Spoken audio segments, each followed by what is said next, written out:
Salam Pak Noto, saya Charles dari Inggris.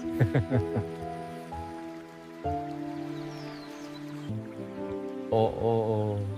Nggih nak Charles, kok jauh banget dari Inggris?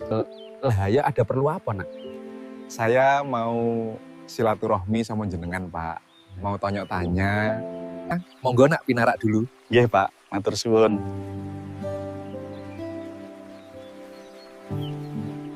Pripun nak Charles?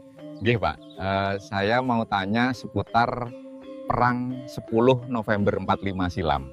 Bagian mana yang akan ditanyakan? Soal kematian Malabi Pak, karena sejarah itu masih jadi misteri di Inggris. Masa pemerintah Inggris belum paham? Saya sendiri tidak tahu Pak, secara umum memang masih misteri. Malabi itu tewas bukan karena orang Indonesia loh. Iya tak Pak? Bukannya karena tembakan arek-arek Surabaya? Bukan nak, Malabi tewas karena operasi intelijen Nevis dan G2 Amerika. Nah, ini yang saya sama sekali nggak ngerti, Pak. Paling bertanggung jawab soal itu adalah Bapak Simon. Bapaknya Nevis ya, Pak? Gila ini. Betul, dan Pak Douglas serta Pak Erik juga ikut. Nah, ini semakin rumit kalau gini ceritanya. Pak Simon sama Pak Robert, wakilnya Pak Malabi, itu juga ikutan. Buset, Pak. Gendeng. Ketika Pak Robert menuduh pihak Republik Indonesia yang meniadakan Malabi, justru fakta lapangan bicara beda.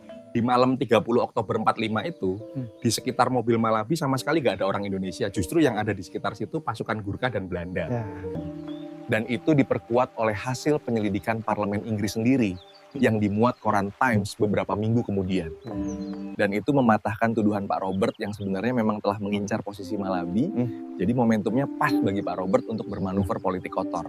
Karena Malabi merasa telah dibohongi oleh Pak Simon dari Nevis itu, yang ternyata Pak Simon dan Pak Robert telah sekongkol menyingkirkan Malabi. Makanya yang mengultimatum penduduk Surabaya dan sekaligus memimpin penyerbuan 10 November, ya Pak Robert sendiri.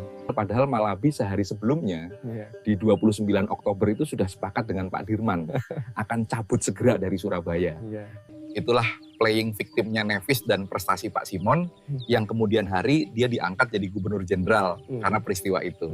Jadi intrik licik Simon CS menjadikan seolah pihak RI yang nyerang duluan, sehingga Inggris sah untuk menggempur habis Surabaya. Padahal jelas kesepakatan damai sudah tercapai sehari sebelumnya. Namun jika damai, Belanda yang gigit jari, gak bisa balik jajah Indonesia. Betapa ruginya saat itu bagi Belanda, jika gak bisa balik jajah Indonesia, negeri yang telah membuat mereka kaya raya berabad-abad harus hilang dalam sekejap. Nah sekarang nak Charles paham kan? Nggih Pak, paham saya sekarang. Betapa licik dan kejamnya Pak Simon itu. Kiranya waktu telah siang, mari kita makan dulu Bu. Ndik lo aseme. Nggih Pak, niki lho Mak Me. Monggo nak Charles nedorien.